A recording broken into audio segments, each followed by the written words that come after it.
Buenas noches a todos, qué alegría verlos.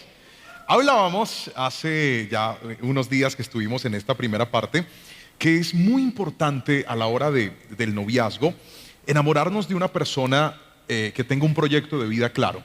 No solamente nos enamoramos de alguien, nos enamoramos de sus sueños, de su vida, de lo que ella aspira para el futuro y por lo tanto es muy importante darnos el tiempo para conocer a esa persona. A veces nos confundimos y nos quedamos en que no, es que la pasamos muy chévere, es que me trata muy bonito, pero todas las personas con el pasar del tiempo no solamente reflejamos lo bueno, sino también lo no tan bueno y por eso es muy importante tomarnos el tiempo antes de llegar a ese compromiso llamado noviazgo para después no salir heridos o no voltear a mirar atrás y decir lo mejor que yo pude haber hecho fue no decirle sí a esta persona. Entonces tomarnos el tiempo y una cosa muy importante que era lo que cerraba la primera parte y es darle el primer lugar a Dios en tu relación es la clave para que esa relación pueda funcionar.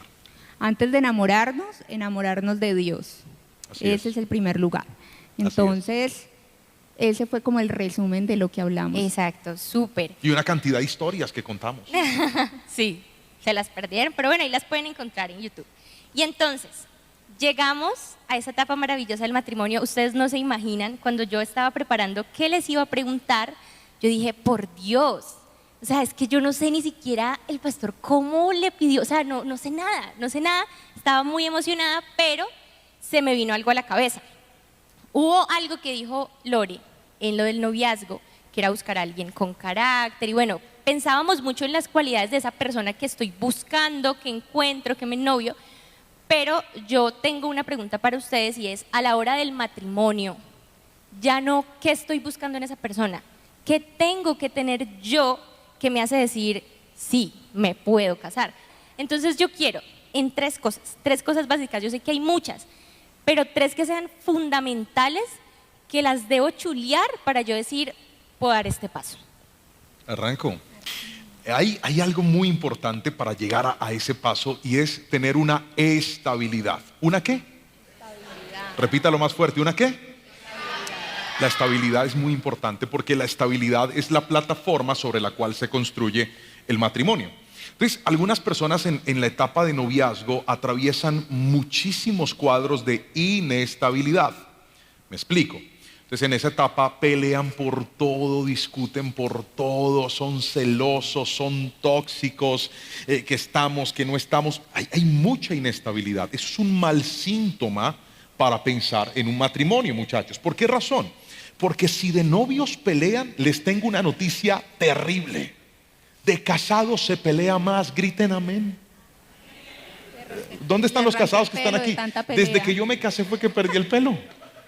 Porque cuando tú llegas a esa etapa matrimonial, ahí tú estás con esa persona tal cual es, con lo bueno y con lo malo. Por lo tanto, cuanto más inestable sea, por ejemplo en la parte emocional, tienes que prestarle mucha atención si esa persona, cómo resuelve los problemas, si le gusta pedir perdón o no pide perdón, te dice que no quiere hablar contigo y te bloquea, o sea, te trata de una forma como inmadura y te elimina de Facebook y borra todas las fotos del Instagram y dice yo no quiero saber nada de usted, pero a los días se perdona y vuelve otra vez a recuperar todo. Esa inestabilidad es un mal síntoma para llegar al matrimonio. Entonces, lo primero, jóvenes que me están escuchando, es asegúrense de establecer una relación estable a nivel emocional.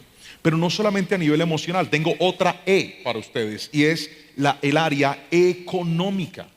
¿Por qué es tan importante llegar al área económica?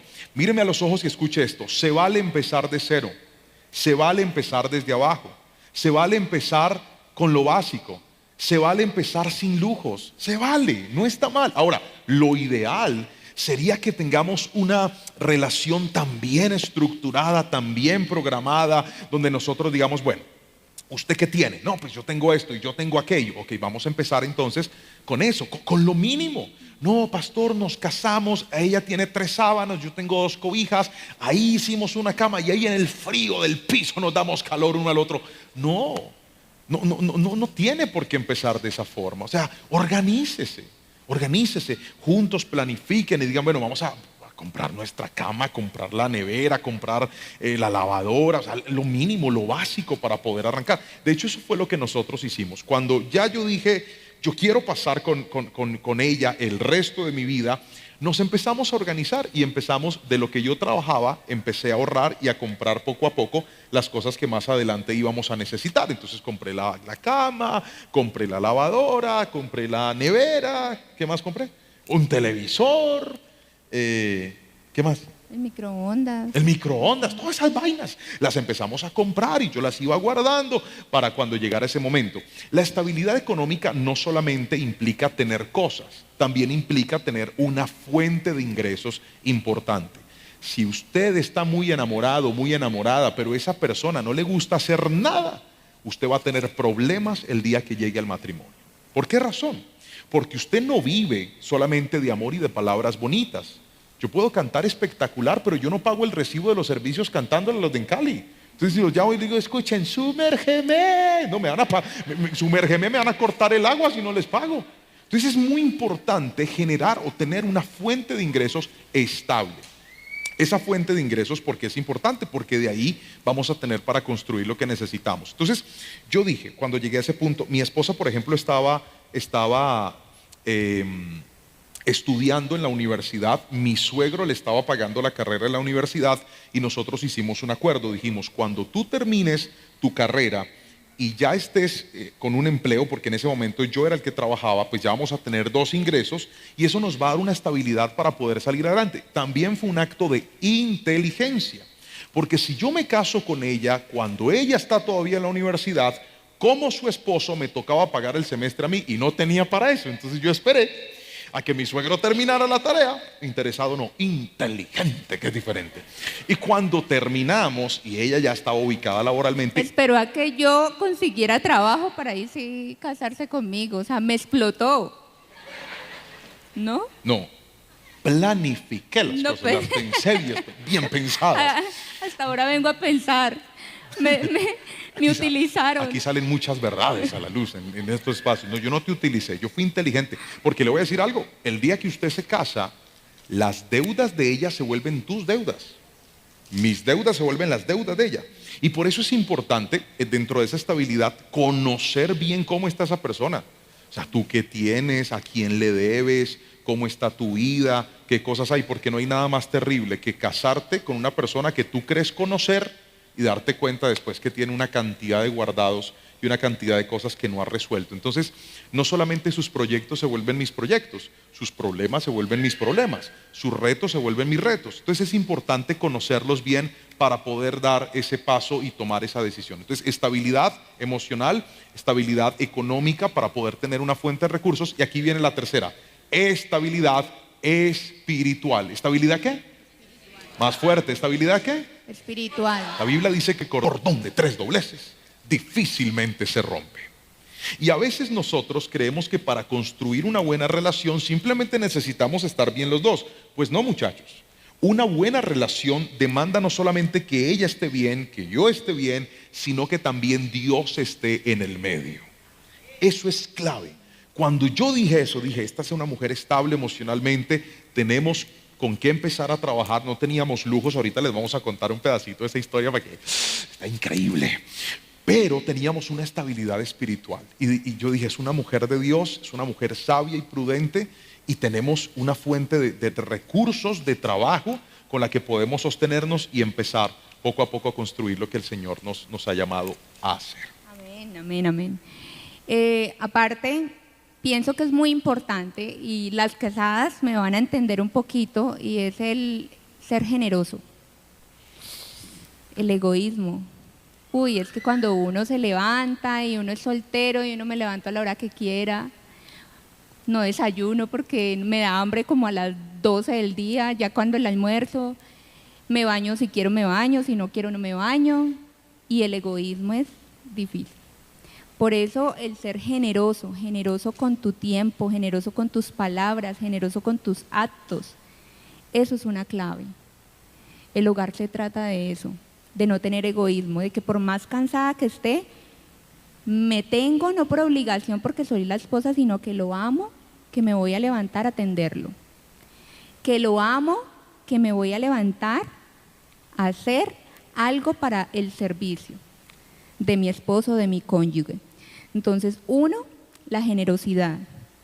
2, la empatía. Porque nosotras estamos acostumbradas, y pues digo nosotras, porque las mujeres, difícil entender a una mujer, ¿cierto? Sí, todavía no lo logro. Y más en el periodo de cada mes es difícil. Amén. Pero hay que tener empatía, precisamente por eso, porque si él se casa pensando que es que yo voy a ser toda la vida la misma, súper linda, no, él tiene que entender que hay un mes difícil en mi vida, o yo tengo que entender que él viene cansado, que él probablemente no quiere hablar. Eso es muy importante, porque es que uno se casa y uno no, y él va a llegar y entonces me va a decir, hola mi amor, ¿cómo estás de linda? No, se casan y cambian, llegan y es como un puerto seguro, ya. Llegué, me tiré a la cama, no le dije hola, no le dije nada, y uno es como que, pero se casó y cambió, ¿qué le pasó? No, es que él está cansado, todo el día ha estado hablando, todo el día ha hecho 1000 cosas, él quiere llegar a descansar a su casa, a descansar contigo, con su mujer. Les voy a contar una historia, aquí. Resulta que cuando yo llegué a ese momento de dije, listo, ya me voy a casar. Yo sentía que todo estaba preparado, pero había algo, yo tenía un gran temor para dar ese paso. Y les voy a decir la verdad, el temor era que yo decía, bueno, nos vamos a casar, pero económicamente no estamos muy bien. Y normalmente cuando uno llega a ese punto, pues las mujeres tienen muchos sueños, ¿verdad? Yo no he visto la primera que yo me caso ahí de cualquier manera, en cualquier parte. No, generalmente se sueña con un vestido bonito, con una fiesta bonita, con un lugar bonito. Y eso soñarlo es espectacular, pero materializarlo, cuando usted ya empieza a hacer llamadas, ¿cuánto cuesta? ¿Cuánto vale? ¿Dónde es? O sea, nuestro matrimonio empezó en Grecia. Allá nos empezamos a casar y finalmente nos casamos en Cali porque no nos dio el presupuesto hasta Grecia. Pero así es, uno empieza a soñar y dice, la lista de invitados, no, usted viera, yo hice una lista como de 500 y al final como 50 nomás era el presupuesto.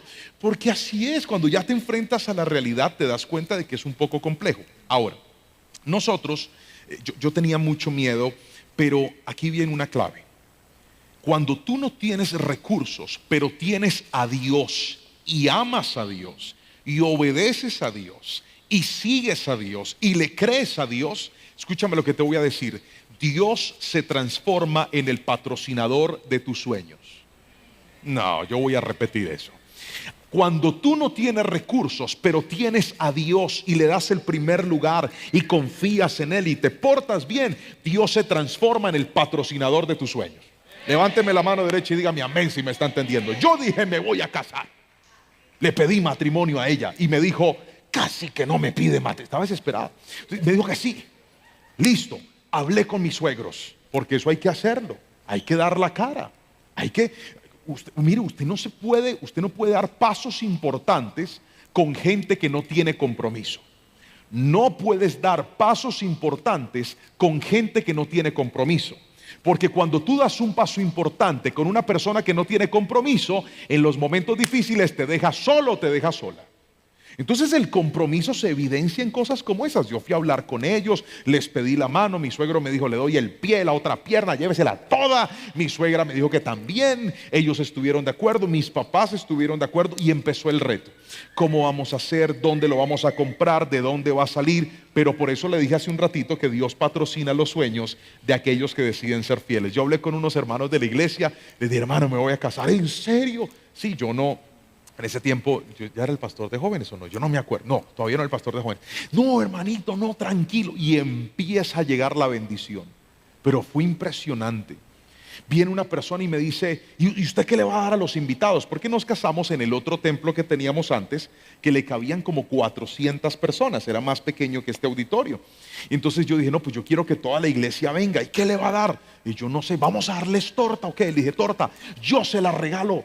Yo feliz, yo dije, ya tenemos la torta fue el primer milagro, la comida. Porque dígame la verdad, persona que se respete va a un matrimonio, ¿a qué? ¿A qué?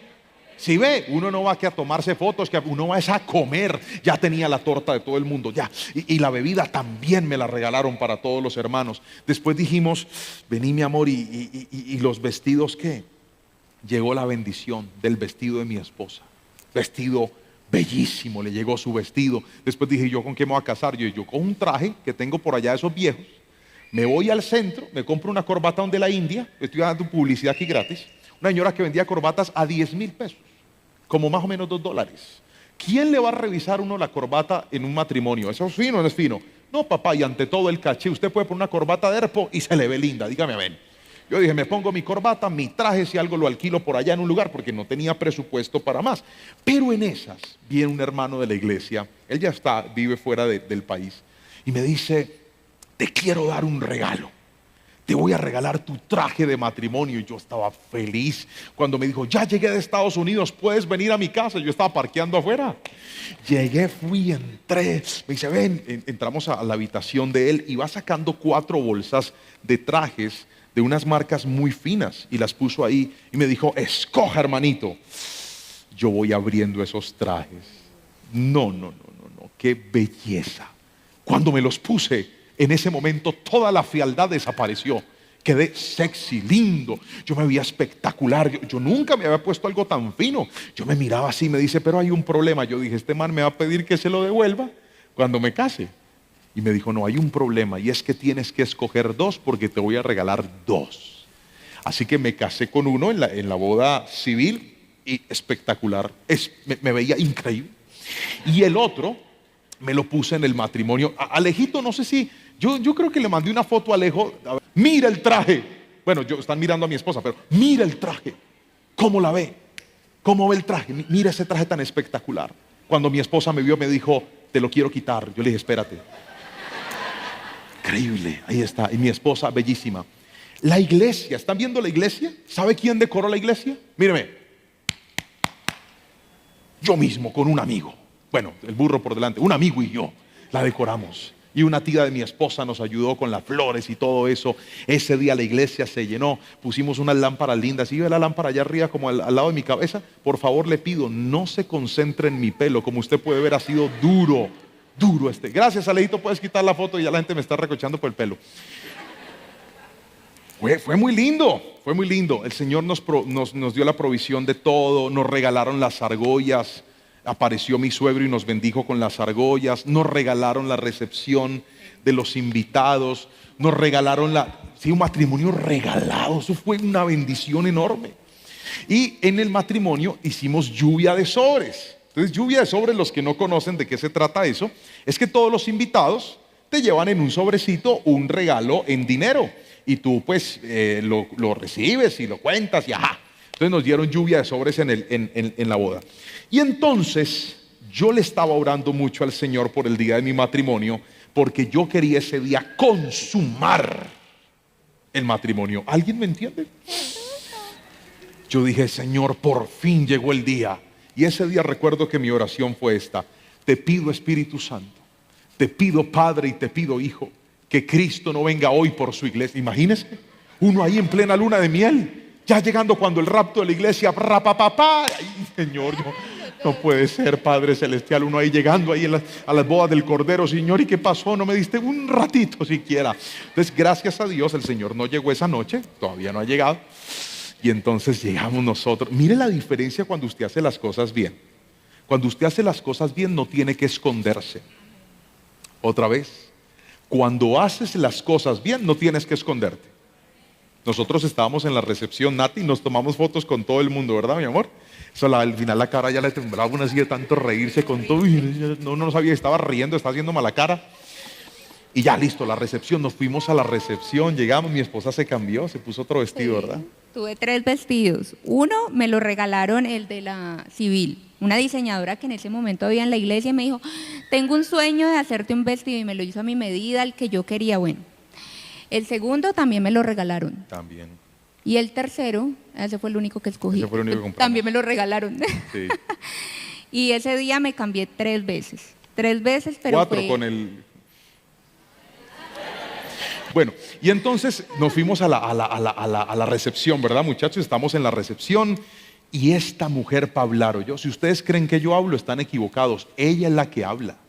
Yo hablo aquí, pero cierto, mi amor, que yo casi no hablo. No, en la casa no. Yo soy todas las palabras me las gasto en el templo. Y entonces yo llegué a la recepción y claro, mi cabeza me decía, luna de miel, luna de miel, luna de miel. ¿Usted cree que a mí me dio hambre de comer ahí en la recepción? Yo no tenía ni hambre, yo quería irme.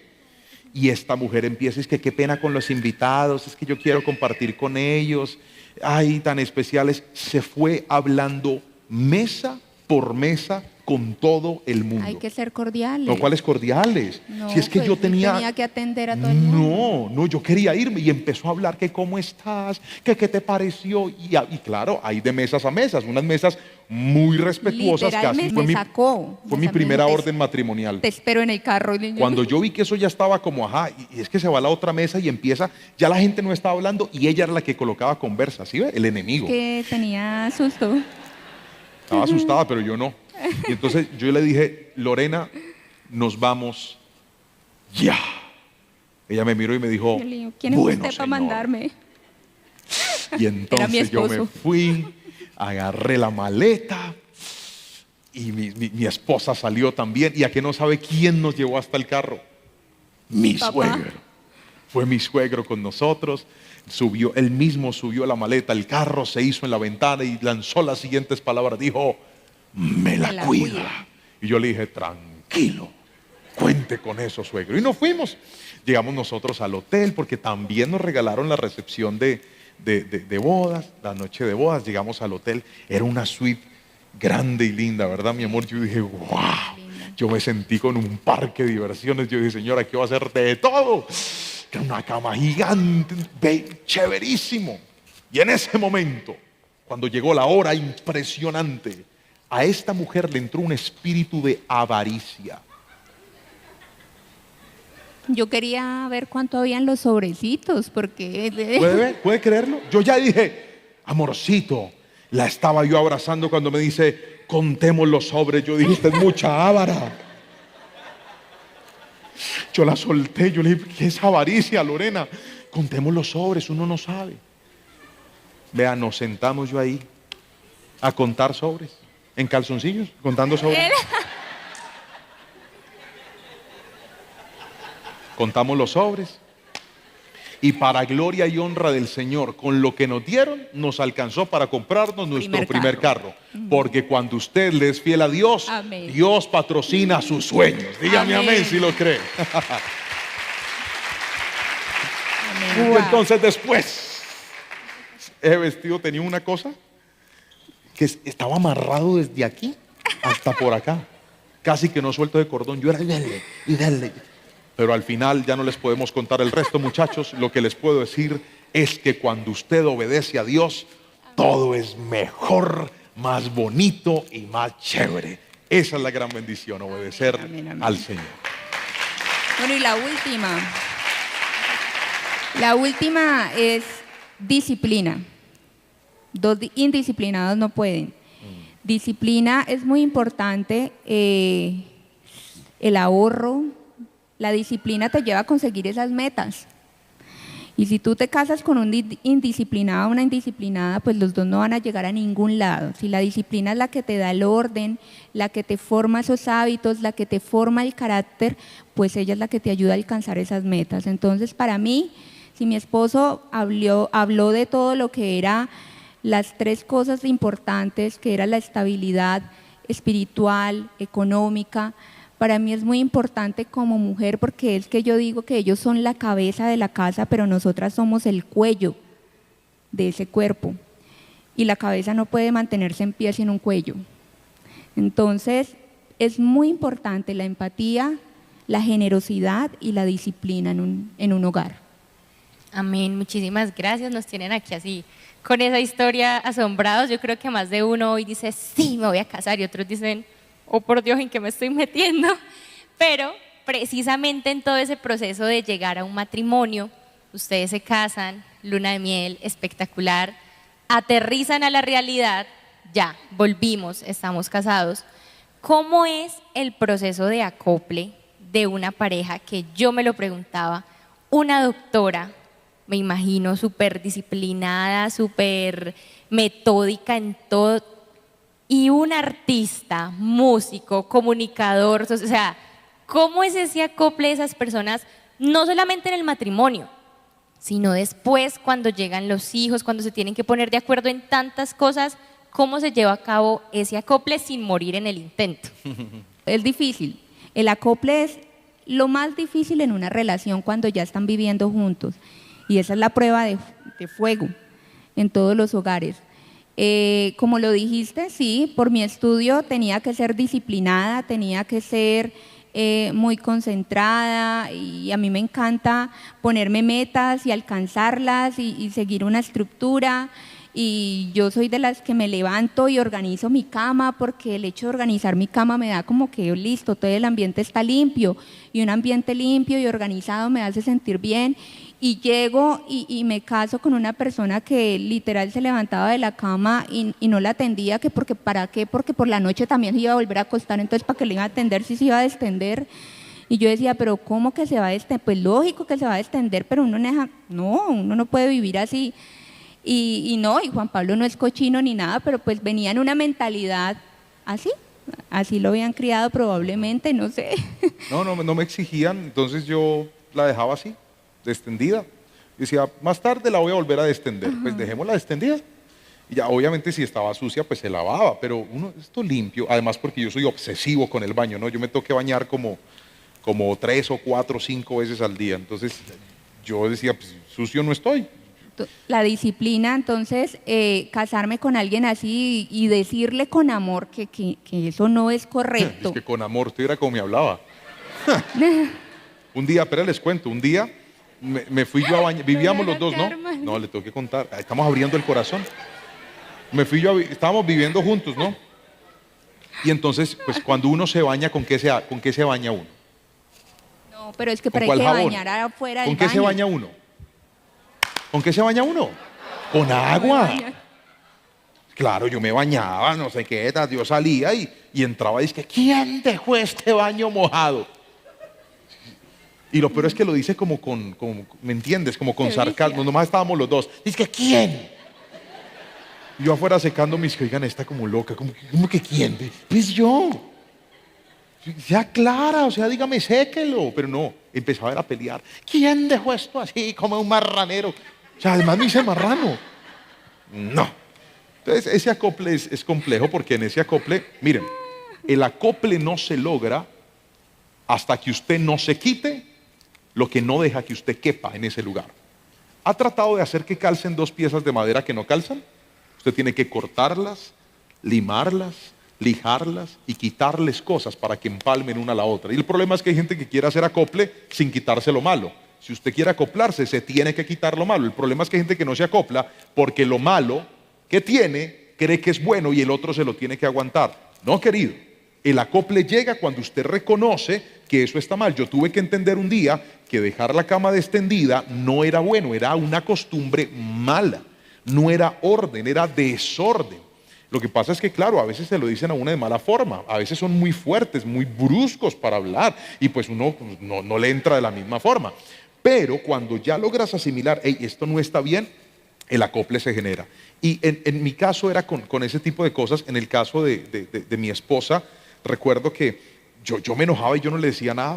Yo no le decía porque yo no me enojaba, yo quería que ella adivinara y que ella supiera por qué estábamos bravos. Entonces fue bien complejo ese proceso de acoplarnos, pero por eso es tan importante que cuando uno encuentra a esa persona y esté dentro de su proyecto de vida, muchachos, búsquense en personas que sean humildes, que sepan reconocer, que sepan agachar la cabeza, que sepan pedir perdón, porque no hay nada más terrible que compartir la vida con un soberbio que cree que siempre tiene la razón. Pido la palabra. La tiene. Por eso ahorita les decía que es muy importante ser generoso y dejar el egoísmo. ¿Por qué? Porque es que él venía de una familia y yo venía de otra familia.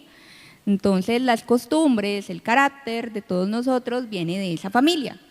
Todo lo que como papá y mamá vivían, pues eso lo aprendimos, como papá y mamá hablaban, pues eso lo aprendimos y esa era la estructura que yo tenía. Entonces yo era una pieza que tenía esta forma y él era otra pieza que tenía esta forma. Pues esas formas no iban a calzar y como decía mi esposo, había que limar ciertas partes para que pudieran calzar.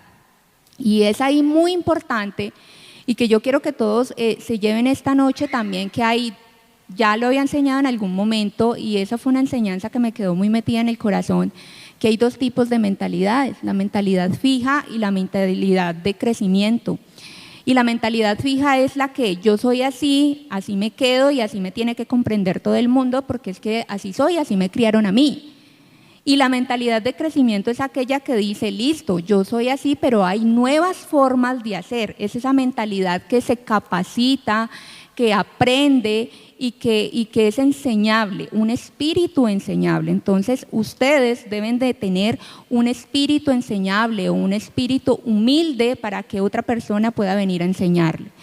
Entonces, al entender yo, listo, él venía con su creencia de que la cama no se tendía y yo de que todo tenía que ser perfecto pues en la cama, muy organizado. Mi mamá era de las que barría, trapeaba como 13 veces, yo no sé, y todo el piso era limpio y yo venía así. Yo tenía que entenderlo y sí, te lo dije con amor, ¿no? Bueno, pues no recuerdo. Era muy desorganizado, entonces también había que trancarle duro. Entonces, para que aprendiera. Pero ustedes tienen que tener un espíritu enseñable, saber y entender que hay una nueva forma de hacer las cosas, que no todo me lo sé yo, que no todo lo que me enseñaron mis papás es la única forma de hacer las cosas, que no todo lo que me enseñaron, lo que aprendí, con lo que me acostumbré es la única forma de hacer las cosas. Hay diferentes formas. Yo puedo aprender algo nuevo.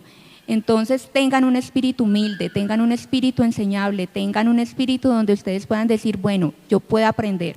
Él aprendió que a mí me gustaba que me dijera él por qué estaba bravo, porque es que no hablaba y él pensaba que yo tenía una bola mágica que yo decía, oh, se puso bravo por esto. No, yo quería que él me hablara, yo quería que él me expresara con sus palabras, mira, estoy bravo porque no hiciste esto y esto y esto y esto. Él aprendió eso. Y yo aprendí a decirte las cosas, porque yo era de las que venía, en mi casa era, vea, ¿qué es ese marranero? Entonces uno ya entendía que tenía que organizar las cosas. Y la mamá de él es una mamá súper cariñosa, que ella es, papito, no dejes esto, ven mi amor, te lo hago. Y ella se lo hacía todo, entonces yo aprendí a que tenía que hablar, papito, ven. Y eso era poder limarse. Les voy a contar una historia y por ahí derecho les voy a dar un consejo. ¿Están listos? Va a servir a todos. Cuando yo me casé, yo tenía una expectativa muy alta de que mi vida cambiara. Yo dije, todo va a ser nuevo, todo va a ser bonito.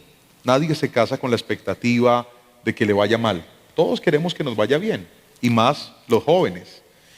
Y entonces empezamos a vivir de una forma equivocada, porque yo venía de una familia en la que había vivido muchas necesidades.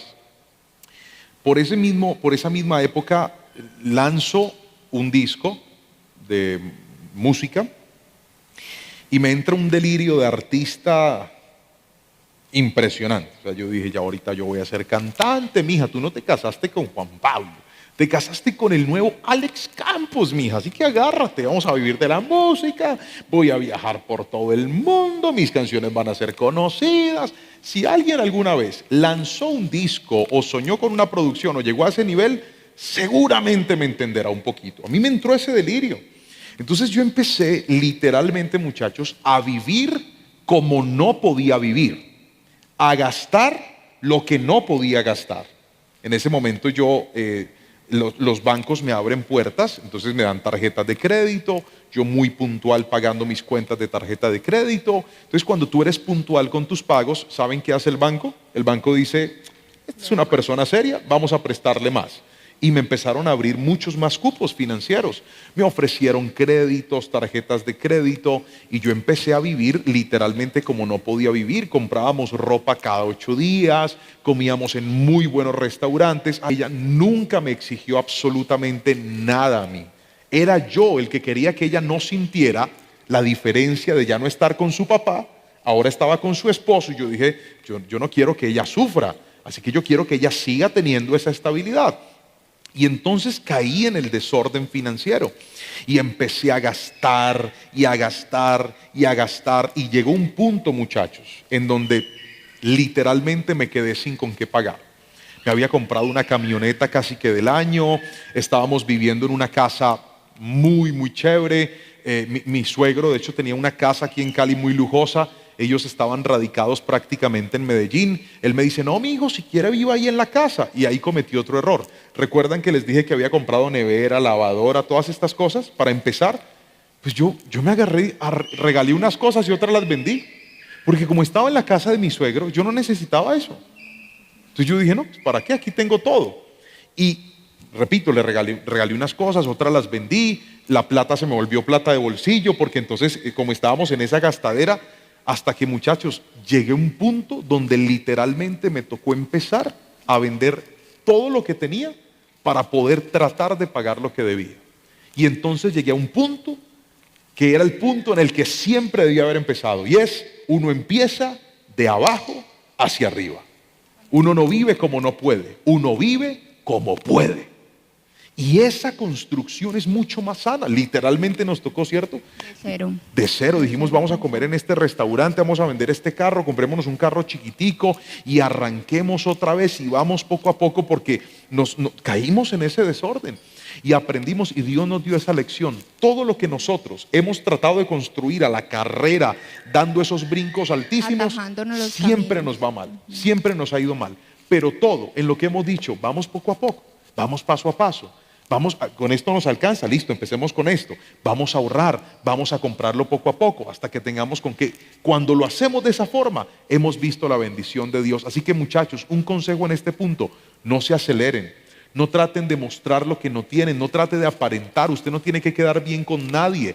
La mayor bendición no es lo que usted debe, la mayor bendición es lo que usted tiene, así sea poquito. Dígame amén, por favor. Esa es la verdadera bendición. No, pastor, es que... Denle ese aplauso fuerte al Señor. No, pastor, es que los bancos me prestan y me dan. No se goce por lo que el banco le presta.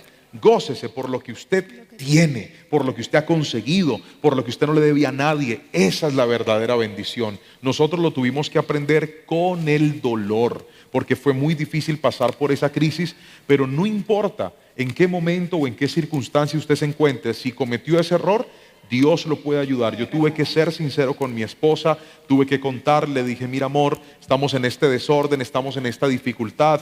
Ella se enojó mucho conmigo porque además yo era el que manejaba todo el tema de las finanzas, pero por eso es importante que haya transparencia y claridad. Nos pusimos de acuerdo, empezamos a hacerlo juntos y para gloria del Señor logramos salir de esa crisis, y hoy nuestra historia es muy distinta a la de ese entonces. Pero ¿saben por qué fue? No solamente porque Dios es muy bueno y su misericordia es para siempre, sino porque Dios bendice a la gente ordenada. Otra vez, Dios bendice a la gente ordenada. Ordénese y usted va a ver que su juventud, sus proyectos, y en este caso, si llega a la etapa del matrimonio, le va a ir muy bien. Amén, paz. Y bueno, ya para ir cerrando este tiempo, a mí me llamó muchísimo la atención que cuando compartíamos la historia del noviazgo y todo lo demás, muchachos, recibimos una cantidad de comentarios, ¿cierto, Paz? De gente casada, soltera, ennoviada, viudos, divorciados, o sea, algo que nunca nos imaginamos. Y precisamente en estos momentos, tanto en el templo como en la transmisión, hay personas que están apenas empezando ese camino que ustedes ya van transitando y ya van adelantados. Ustedes ya tienen unos hijos, ya formaron un hogar, pero yo quiero que ya para cerrar y para orar por ellos, podamos dar un consejo al Juan Pablo y la Lorena del pasado. Si ustedes se devolvieran y se encontraran que de hecho están aquí, los están viendo por la transmisión, esos Juan Pablo y Lorena del pasado que están ennoviados o pensando en casarse, ¿qué consejo les dan fundamental? De todos los que han dado, un consejo fundamental para ellos. Que traten de empezar, no imitar a nadie, porque todos queremos imitar. Es que mi mamá o todos traemos todo lo de nuestra casa y queremos imitar, y como decía mi esposo, él quería darme una vida que no podía, porque es que él quería imitar la vida de mi papá y mi mamá, la que me estaban dando. No imitar. No imitar, sino empezar desde cero y tener disciplina y poco a poco ir construyendo. Dios bendice al que tiene disciplina, al que poco a poco, al que es fiel en lo poco, en lo mucho lo pondré. Y es ahí en esas primeras bases donde ustedes deben de tener ese amor por eso primero. Entonces, ¿qué tenemos los dos? Por eso es tan importante que no un par de desorientados vayan al altar y digan, bueno, vamos a vivir del aire y del amor. No, gloria a Dios, sí, hay que tener amor, hay que tener todo, pero tienen que tener unas bases sólidas, no solamente espirituales, sino también financieras. ¿Qué vamos a construir? No tienen que ser ricos para empezar a construir, no, pero que sí sepan por lo menos por dónde empezar. Y poco a poco los dos ir construyendo ese camino. Ahorrar es o sea, para mí, si yo me miro para atrás, yo digo, ¿por qué no ahorré? ¿Por qué no ahorré? Estaría en otro momento, en este momento estaría en otra parte, pero no importa, nunca es tarde. Para Dios nunca es tarde, siempre podemos ir aprendiendo, siempre podemos y tenemos la posibilidad de cambiar. Ahorrar es muy importante y no imitar el hogar de nadie porque nos frustramos y ahorita sí que estamos en ese mover porque en las redes vemos una familia bonita, vemos un par de jóvenes que viajan por todo el mundo y entonces queremos imitar todo eso y nos frustramos. No se frustren. Busquen ese camino, primero Dios, y Él les va mostrando el camino que ustedes van a ir recorriendo. Pero eso es lo que yo quisiera dejarles en el corazón. Y yo le diría al Juan Pablo del pasado que no viva como no puede, que todo el dinero que se va a gastar en ropa, restaurantes, lujos que no tiene ahorita cómo sostener, mejor se meta en un proyecto de vivienda, compre un apartamento, vaya pagándolo, porque seguramente si el Juan Pablo del pasado hubiera empezado así, hoy en día tendría mínimo un apartamentico propio donde tener un ahorro o donde estar con su familia. Pero no lo hice por mi desorden. Eso le diría al Juan Pablo, sea más ordenado. Gracias al Señor, algunas personas creen que estos consejos son solamente materialistas y créame que no. Nosotros fuimos un hogar muy espiritual. Dios siempre ha estado con nosotros. Siempre hemos estado en la iglesia, siempre hemos servido al Señor, siempre hemos amado a Dios. El problema es que nuestros errores estuvieron en otras cosas en donde no fuimos ordenados. Y para que un hogar, para que una relación, para que a tu proyecto de vida le vaya bien, no tienes que pensar solo en algunas cosas, tienes que pensar en todo. Eso creo que va a ser muy, muy funcional. Ese sería el consejo al Juan Pablo del pasado. Bueno, muchísimas gracias y quiero, Paz, que asimismo a estas personas, a todos nosotros, me incluyo, que estamos empezando a recorrer ese camino, nos regales una oración, que Dios nos dé mucha fortaleza para pasar por todos esos momentos que yo sé que vienen y que asimismo nos dé sabiduría para poder llegar a donde sea que lleguemos siempre con Dios. Amén. ¿Se pone de pie? Oremos. Hay un texto en la palabra que dice así. Proverbios 21:5 dice: los planes bien pensados y el arduo trabajo llevan a la prosperidad, pero los atajos tomados a la carrera conducen a la pobreza. Otra vez. Los planes bien pensados y el arduo trabajo llevan a la prosperidad, pero los atajos tomados a la carrera conducen a la pobreza.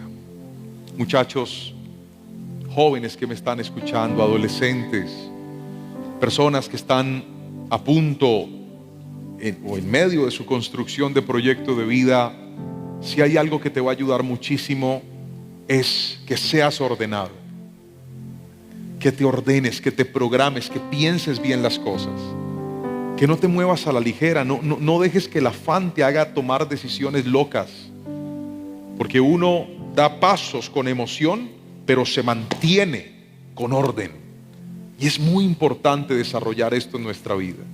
Algunos vimos en el hogar de nuestros padres un ejemplo maravilloso a seguir. Otros dicen: no, pastor, si yo le doy una miradita al hogar de mis padres, tengo que decirle que no hay mucho que aprender, porque tal vez hubo desorden, separación, problemas, y yo no quisiera repetir un hogar así. Pero hoy te digo algo, en medio de esta generación que sueña con quedarse sola, con no casarse, que no cree en el hogar, que no cree en los matrimonios, que no cree en este vínculo que Dios creó para nosotros y Dios lo estableció, yo le quiero decir algo, aunque no es fácil, todavía se pueden tener hogares bonitos, todavía se pueden tener familias bonitas, todavía se puede crecer de una manera distinta. Yo sé que este mundo está cada día más y más quebrado, pero Cristo puede darnos una mejor vida. Y si alguien lo cree, yo voy a pedirle que levante su manito derecha y me acompañe en esta oración. Dígale: Señor, gracias por lo que hoy hemos aprendido. Por lo que hoy hemos aprendido. Al escuchar de estas historias y de estos testimonios, podemos evidenciar, Dios, que todos estamos expuestos a la emoción, a la prisa, al desorden, a muchas cosas que podrían tocar la puerta de nuestra vida y llevarnos, como decía la Biblia, a tomar atajos que al final terminan dándonos dolores de cabeza terribles en la vida. Ayuda, Señor, a cada joven, a cada persona que está en este lugar, en la etapa que se encuentre, en el punto en el que esté. Algunos ya lo pasaron, otros están a punto de vivirlo, otros van a enseñarle a las nuevas generaciones. Por favor, ayúdanos, Señor, para que no caigamos en los mismos errores y podamos ver tu favor y tu bendición. Y hoy tomamos ese principio cuando nos enseñaste que aquellos que te dan el primer lugar a ti, te honran, tú vas a patrocinar sus sueños. Yo declaro esa palabra sobre cada uno de nosotros y bendecimos tu nombre, adorándote y honrándote en el nombre poderoso de Jesús. Que alguien diga un fuerte amén y amén en esta noche.